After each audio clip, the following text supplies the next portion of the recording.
Right. Hello, class. This is for ENGL C1010/C1011, Section 012, which will be taken over by Miss Boyle eventually. It's ultimately her class, and I am your instructor, Mr. Matthew Shoemaker, standing in for her in the meantime while she is on leave. So, as you may have noticed, we didn't have class last week, so a couple things. Are we going to be back in class on this coming Tuesday? Short answer, no idea. Shorter answer, maybe. So I had and have been confirmed by needing to go to the hospital. I've contracted COVID-19. I have recently got my voice back, so I can actually record some material for you. And I don't know if I will be testing negative by that point or just physically capable of being up in front of class. I honestly can't tell you. So what my plan is, I am feeling significantly better, but I'm going to test again Sunday morning, and by Sunday around noon, I will send out an announcement about what I want you to do vis-a-vis coming to class. So you will get an announcement from me around noon on Sunday, maybe a little later, maybe a little earlier. It entirely depends.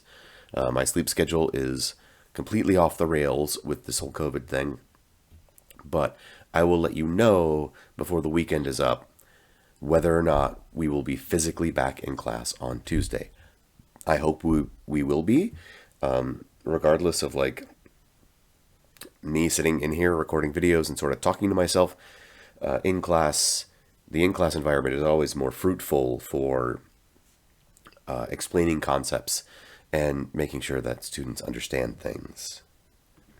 I will note that the CDC guidelines for how long I'm supposed to isolate will end on Sunday with an asterisk. So it's in general, the day you used to first start feeling sick, which for me was like Monday evening, is the start of day 0, and then it goes on from there. And after 5 days, which for me will be Sunday, because day 0 is its own thing, if at that point I don't have symptoms and I've been fever free for 24 hours without needing to take fever reducing medication, then I'm good. But at this point, I still have symptoms. I still have a fever. It's being controlled by Tylenol, sure, but I'm not healthy to stop my isolation. Now that might change in a couple days. I've been feeling significantly better, significantly quicker. I don't know. So everything's still up in the air. You will get an announcement from me on Sunday about what this coming week is going to look like. And I can't tell you if we're in class. I can't tell if we're out of class. The only thing I can tell you is there's nothing we do in class that is so important that I'm going to risk your health by coming to class still potentially communicable or sick or anything like that. I'm going to take care of myself the same way I expect you to take care of yourself, and I'm going to make sure I don't get you sick the way I expect you to be attentive to not getting other people sick on top of that. So keep an eye on that. Look out for an announcement on Sunday. I'm going to type that in here right now so we can so I can make this clear.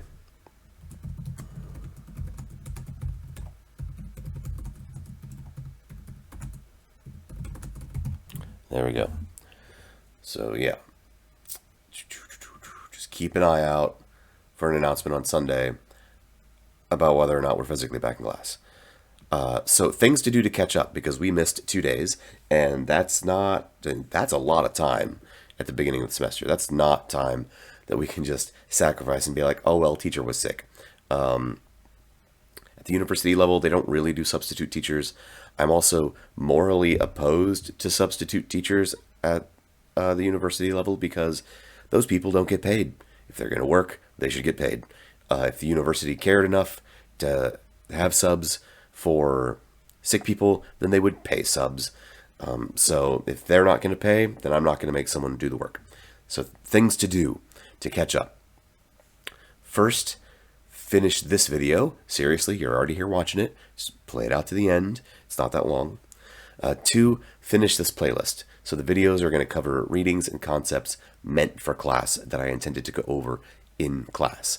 So it's still going to be sort of a shortened, curtailed version of the things I would have liked to say. It's not going to be able to touch on all the topics that I would have intended to cover in class. Like I said, I am teaching primarily off Miss Boyle's syllabus, so what I would have covered would have involved a lot of class planning, because it would have been different than what I normally do. And so I can't be absolutely certain of what I would have or wouldn't have covered. So I gave it my best shot. We've got a couple readings. You did have 10 ways to think about writing, section 1, which is in there. I like to cover 10 ways to think about writing section 8 super early in the semester, so I also put that in there. I realize it wasn't an assigned reading, but you could still just go watch the video because I would have covered it in class in the same way. And then there's a video about the writing process and a video about brainstorming techniques. And what would have happened with the other spare time in class probably would have been practice a couple different brainstorming techniques, get an idea of what your topic for your paper is, that kind of stuff. I realized that we didn't have that time in class, which is normally very valuable for students. So we're a little behind in terms of probably where you're all at in deciding what you want to write about for your papers. Because really, for this class, all we've had is syllabus day and introduce the assignment sheet. So we're kind of in a rough spot. So things I would like you to do to catch up is we have 3 things on Blackboard. So let me show you where those are right now. All right, there we go. So we are in Boyle, section 12. So we already had discussion 1, introduce yourself and a story that matters to you. Great. I could see that people have done it. If you haven't done it, go ahead and catch up on it. I haven't even looked at them. I've had freaking COVID. So if you didn't do it, go ahead and get it in now, because it's still going to be a little bit before I'm able to look at it. Like, doing all this is taking all my energy at the moment. Week 2, you were supposed to read 10 Ways to Think About Writing, part 1. I also like to talk about part 8 because I think it's very valuable to touch on early on. Both of the videos following this, well, not both, but there will be a video for each one of those following this. A video about section 8, video about section 1, then the writing process, then brainstorming. And then discussion 2, share your topics. So we actually haven't had time to brainstorm for 2 topic choices in class, but go ahead and hopefully you've been thinking about that, because that was one of the last things I said to you in person is go ahead and think about the thing you would want to tell for your narrative. Now keep in mind the literacy narrative that we are working with. Let me go ahead and crack open the assignment sheet again real quick. Just as a reminder, because it's been, hello? Is it gonna give it to me? Great.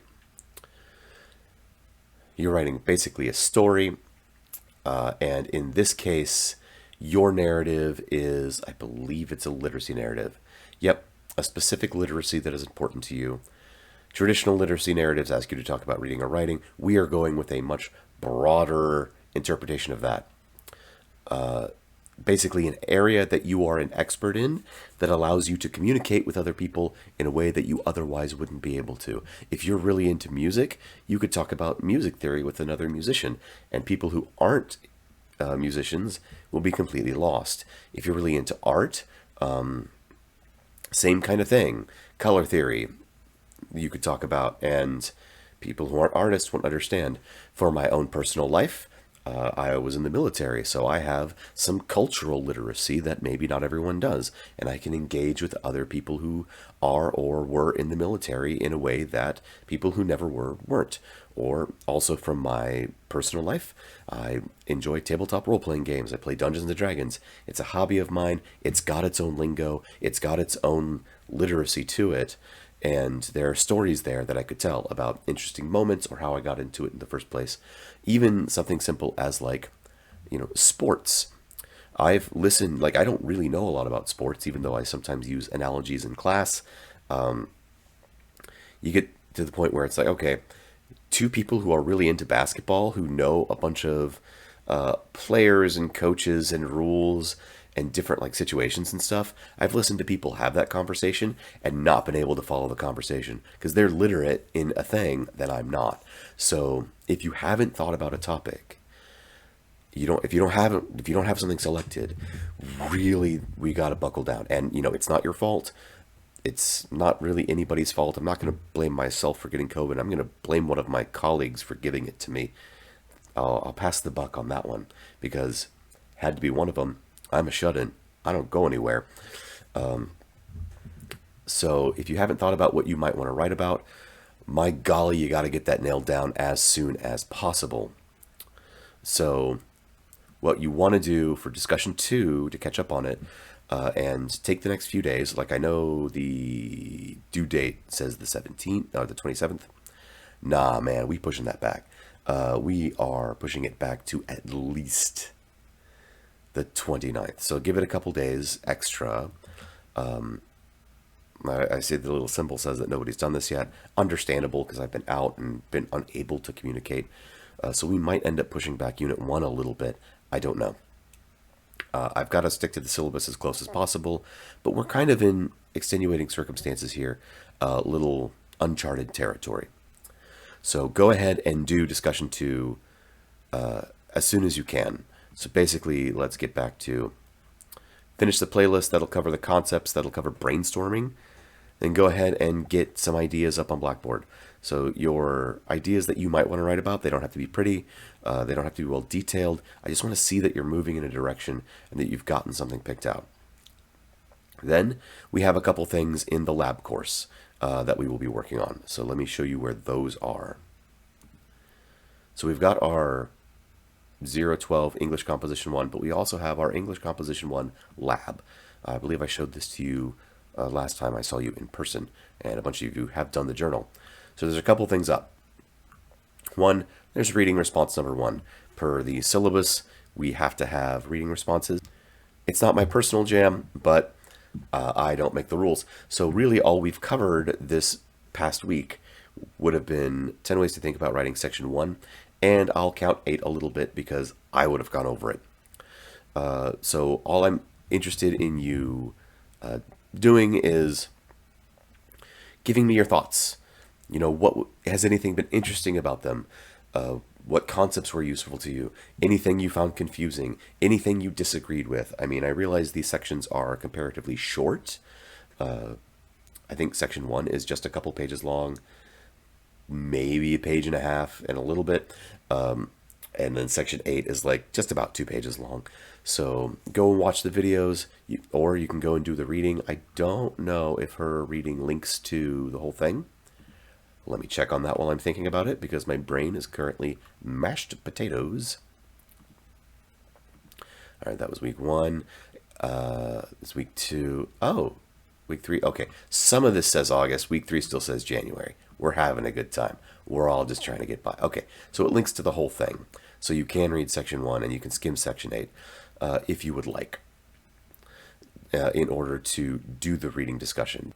So if we go back into the reading response, what you guys will see is that there is no word count on this. Again, we've only done a little bit, so I just want you to think about it. I just want you to reflect it. Say something. So don't just be like, nah, it's all right. Give me 3 or 4 sentences. Give me 5 sentences. Just reflect on what you read and your thoughts about it, whether or not you thought it was useful, whether or not you thought it was useless. There's no right answer. I just want to know what you thought. The other thing to do, if we go back to our PowerPoint and back up one, is journal number 2. And so journal number 2 is going to be this one right here. We want to practice details because a big part of both academic writing or narratives like you see in your Unit 1 paper is giving good specific details. We're going to see that when we cover 10 ways to think about writing sections 2 and 3. Those are all about details, and the videos are already up on the channel, so if we aren't in class next week, I will be sending links to those as well. If you want to watch them ahead of time, you can, or we'll just be talking about it in class. But what I want you to do is I want you to take a look at this picture.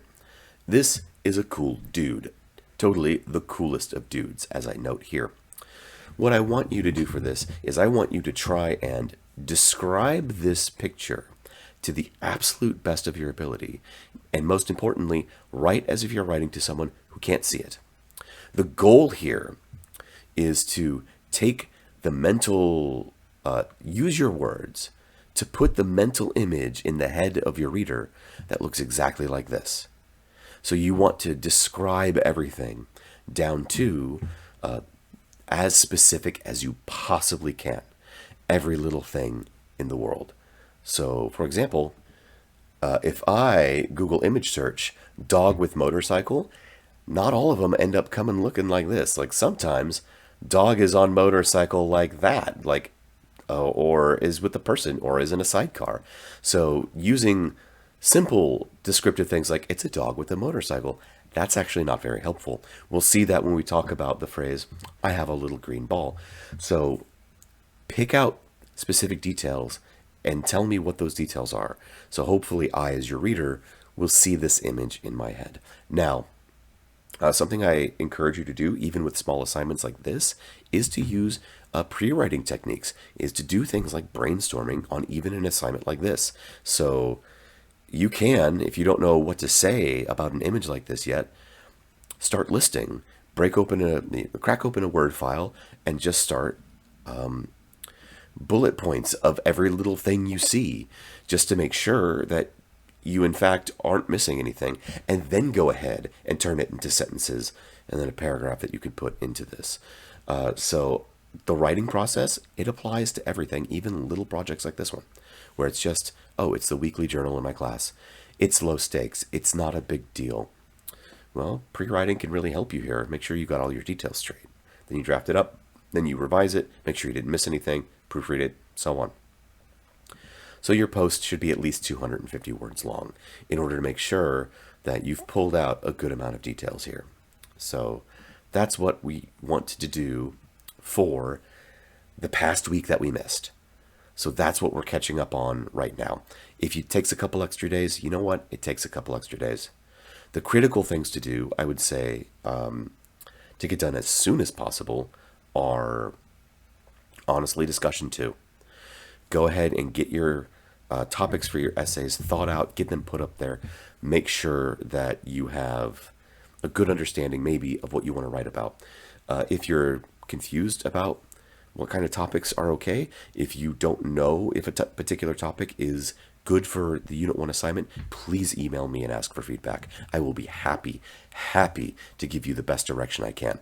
I'll also go ahead and go through discussion 2 and give you actual responses myself to let you know if that your topics are good for this assignment or not. 99% of the time, it's going to be fine. But you do got to think of something. We do got to start moving in a direction. So what do we want to do for the coming week? So I have at least had a couple emails ask me about the syllabus. Where is it? August 27th, homework due, print rough draft and bring to class. So that's not due the 27th, which is, gosh, that's like tomorrow at this point with as late as I'm up. We will be doing peer review in class hold on, I think she has actually a due date assigned in Blackboard. So let me open that up real quick. Where are we at? Boyle. That is just sharing your topics. This is details in your essay. So you're also going to be, discussion 3 is up there for you if you want to do it. Submit your narrative draft. She has the due date for this September 3rd, which is not tomorrow, but it's a week from tomorrow. So there seems to be a disconnect here between homework, print a rough draft and bring to class versus when this says it's due. Because we're behind, go with the due date right here. Go with September 3rd. We'll do peer review and conferences. Oof. That's kind of like, because if peer review is on the 31st, Okay, here's what we're going to do. Per the syllabus, let me bring this back up. Where'd it go? We will be doing peer review in class on August 31st. You do not have to have a complete draft. You have to have something, though. Print it out, bring it to class. I will put an option, actually, to do it on Blackboard. And I say that because I just got COVID literally in a classroom somewhere. So I'm kind of disinclined to have you guys print things out and bring it to class. In any case, you don't have to have a draft prepared by Tuesday. So hopefully we'll be back in class on Tuesday, and I'll be able to talk about this with you more. So for next week, plan for peer review on the 31st. Specifically, we might end up doing that in the lab period and using earlier time to give you the opportunity to write. I don't know. We will figure this out as we go. And then discussion number 3 will be due, and then we will be doing conferences the week after that. So that's going to be a bit different. We'll talk about that when we get to it. So for this coming week, you do have discussion 3. You do need to print out. We will be doing peer review in class in some way or another on the 31st, but not the 29th. So this is the fact it says homework and the fact that the week starts on the 27th.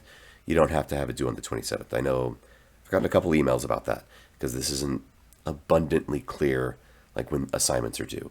But right here, you can see that you should have a narrative essay rough draft, hopefully a more complete one than peer review, to submit on the 9th of September. And that's going to be the draft that I use for conferences. So for this coming week, things to do.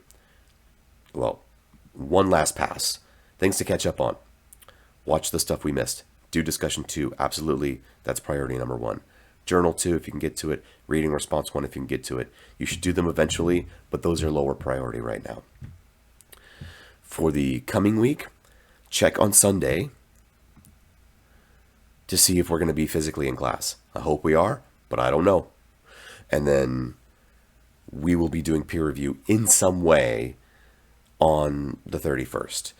If we're still not physically in class, peer review is still going to be on the 31st. So just plan for that. So go ahead and start putting your story together. Tuesday, I guess we'll go ahead and cover things like introductions, thesis statements, 10 ways to think about writing, the couple things that are on the syllabus for the reading. So that's the plan for the coming week. This is the plan for catching up. And if you have any questions, please let me know. So 1 second, I'm going to pause this real quick. Boom, instantly, new slide. So things to do for the coming week. Check Blackboard to see if we're in class on Sunday. Draft for peer review on August 31st. And then discussion number 3.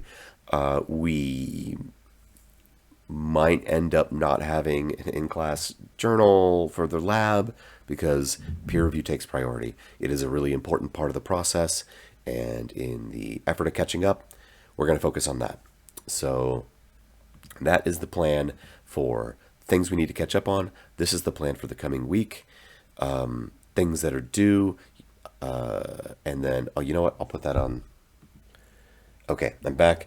September 3rd, upload a draft on Blackboard. I'm sorry about the weird edits and things like that. I'm putting this together basically at the last minute. It's like, oh my gosh, my voice is back. I got to get the student something. So that is what we have to do for the coming week. So if you have any questions about any of this, please let me know. Go ahead and watch the rest of the playlist. I know it's 4 videos and they're about 15 minutes each, but I am trying to replace a lot of stuff that should have been covered in class. Other than that, good luck with the rest of the playlist. Hopefully we'll be back in class on Tuesday. Just keep an eye on Blackboard. Have a great night, and I'll talk to you in the other videos.